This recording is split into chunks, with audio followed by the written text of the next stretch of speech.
I'll stick with because we know Zeke and Melvin Gordon, going in, late first, early second if Melvin Gordon goes in the early second. But we won't use those as examples because those are just the givens because of their contract situation. So for me overall, I'm going to actually say a combination of David Johnson and Kyler Murray.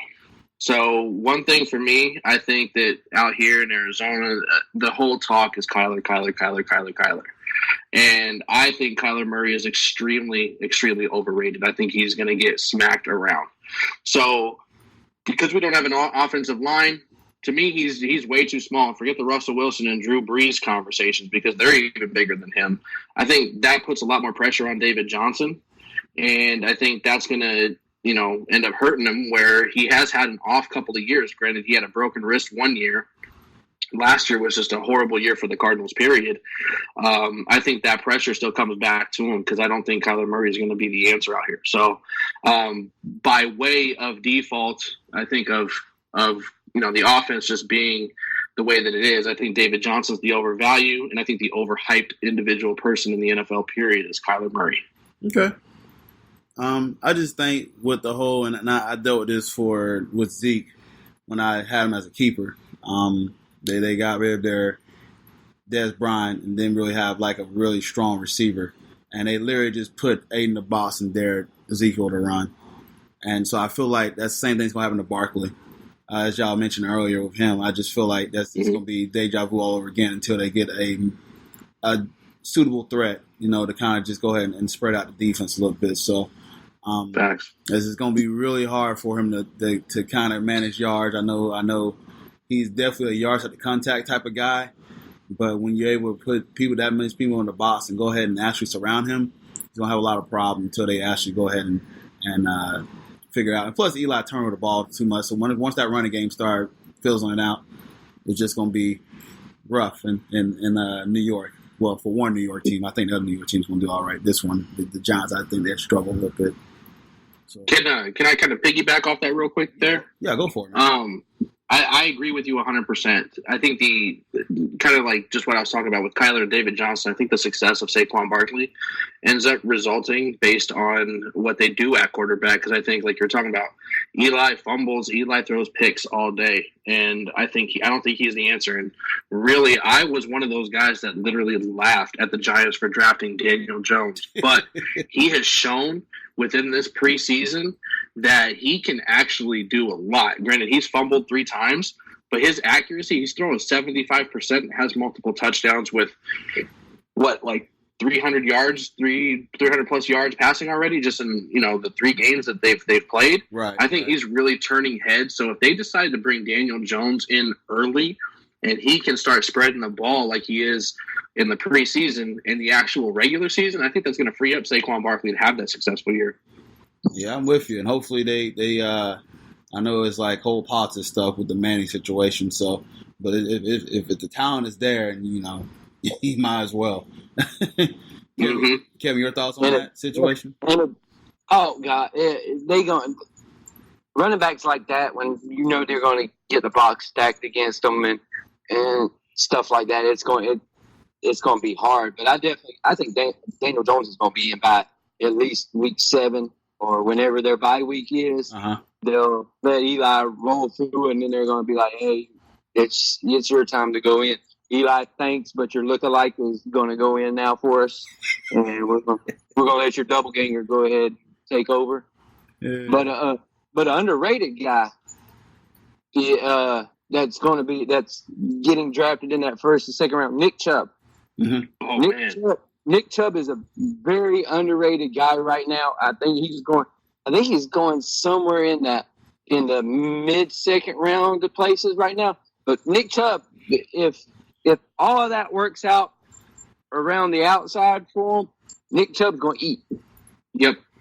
And Nick Chubb is going to have fun. And another guy, Sony Michel in freaking New England. Oh, nice to talk about 2 Georgia running backs, huh?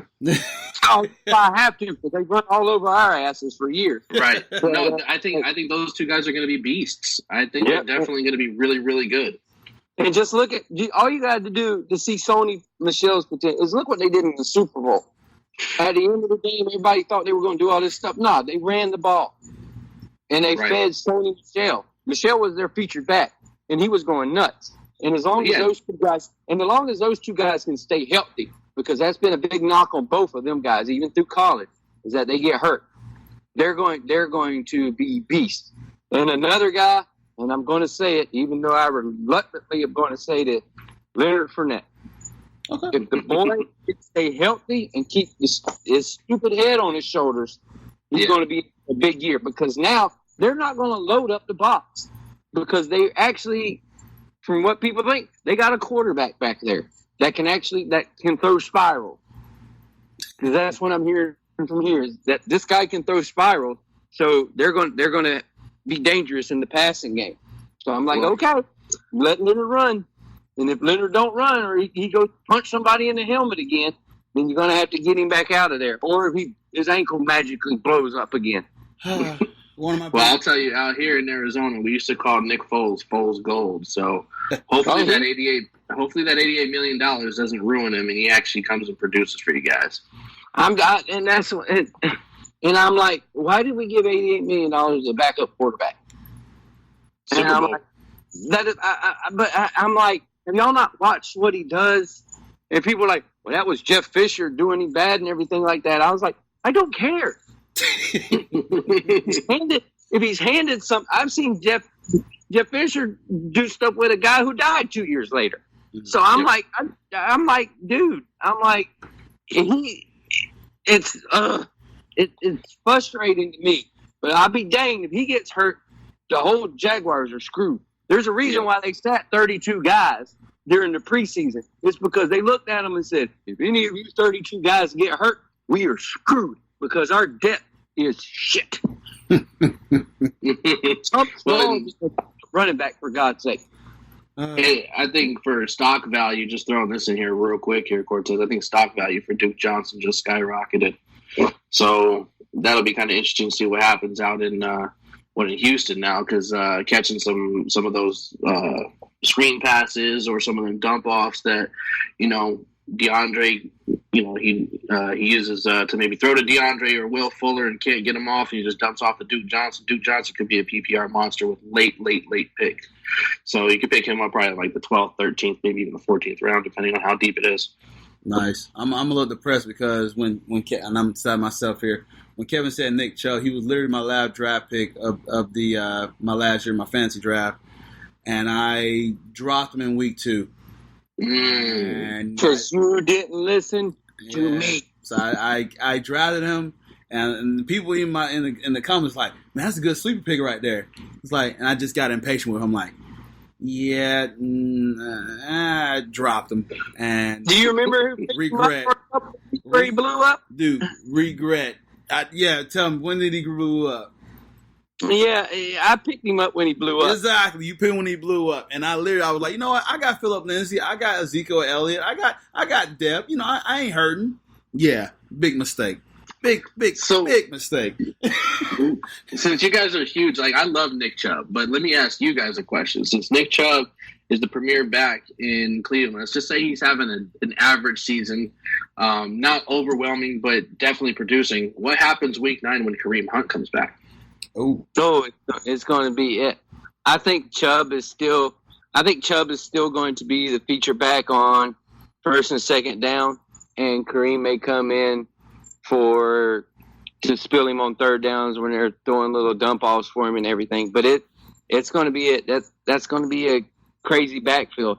But I don't expect Chubb to just be having a halfway decent year when Hunt comes back. I have him solidifying that position. And then when Hunt comes back, if they can get him some carry, what Cleveland may do is look to see if they could get something for him before the trade deadline comes. Yeah, kind of like an audition, right? Exactly. Let him come in, let him do some stuff, and then be like, hey, does anybody want him? Because we all know somebody in the league is going to have somebody come up and get hurt. We all know that's going to happen. He's going to become a commodity that everybody's going to be like, hey, do you mind if we take a look at him? Do you mind if we kick the tires? Wow. So, you propose a interesting question. That's my team name this year. That's funny. Kicking it with Kareem. Kicking it with Kareem. With Kareem. Bend it like. Nah, I ain't gonna try with team names. Babysitting service. Yeah, but not. Stupid.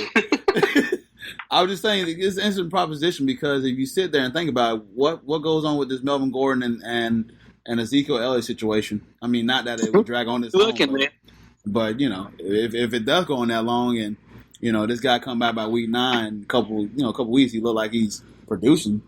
Do Dallas and Los Angeles give him a call and say, hey, what y'all looking for? Well, I think Zeke, he signs before week 1. Yeah, I don't think. Yeah, I'm just putting hypothetical. I don't think Zeke is. They're gonna take care of that situation. They're close. I understand he wanted to get paid more than Todd Gurley. They kind of got out there the second highest paid running back. But why? One of them's hurt all the time, and the other one is a knucklehead that gets suspended all the time. Right. Yeah. So yeah, I mean, it's interesting to see how that's going to go. So who cares about the $2 million more a year? It's how much you get guaranteed. If the guaranteed money is $1 million off from what Gurley said, that's it. Take it and shut your face. Basically, agreed. You got it. Go grab some other girl in the boobs in Cozumel, wherever you're going, and then that's it. All right. So, how many leagues y'all gonna play in this year, Kevin? Probably 5. I think that's it. Mike, how many leagues you gonna play? I'm in 2. I'm in 2. I was waiting for Mike. Keeping it kind of short this year. 46. No, I've done those years, and like I said, they're overwhelming when you're sitting there with multiple leagues. Like I did 7 ESPN leagues, 3 NFL.com leagues one year, and I was like, you know what? I'm not doing this. I'm good. I even ran 2 that year. Yeah, I usually the last few I did 1. I got invited by a friend of mine to play in their league, so I'm debating it. And I'm gonna get my answer here probably in a few days that I might go for 2, maybe just in case, just the thrill of it again. Right. I'm just glad you set up our draft date. Yes, finally, yes. It's been listen. I like to do this late just because of anything that may happen. The Andrew Luck situation happened. What if I would have drafted Andrew Luck? I would have been screwed. You know what I'm saying? I like doing it because of stuff like the Andrew Luck situation. Now OJ's pissed. He drafted him in his league, so OJ's looking for Andrew Luck. Watch out. I'm like, Andrew Luck done fucked up now. There's a lot of overreaction to this, man. Like, it's a ton, man. If you booed Andrew Luck and you're an Indianapolis Colts fan, you are an idiot. And if you are sitting there going, well, Peyton Manning did this, and he got his neck fixed to go in. Where's Andrew Luck's heart? Andrew Luck had more things go wrong in his career, in his short career, than Peyton Manning had in his long career. Yep. Peyton Manning had 1 injury. Mind you, it was a neck injury that he had to go and get done and get strength back in his arm. But my God, Andrew Luck played games with a lacerated kidney. Yep. He played games with his shoulders were popping out every time he was throwing the football. He played blood.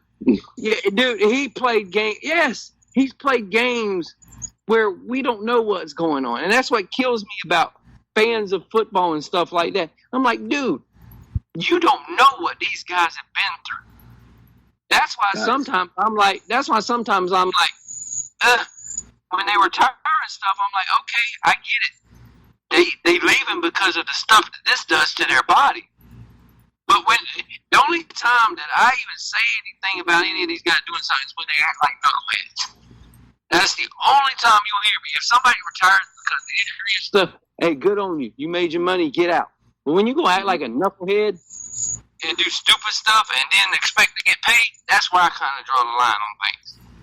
Yeah, like I said, it's ridiculous how they overreact to it. And you got Doug Gobley over there talking, running his mouth. And that dude's an idiot. He said, that was the most millennial thing to do ever. Shut up, man. That dude went to Stanford.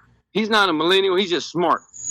Yep. Yep. I was like, he went to Stanford. He's been well with his money.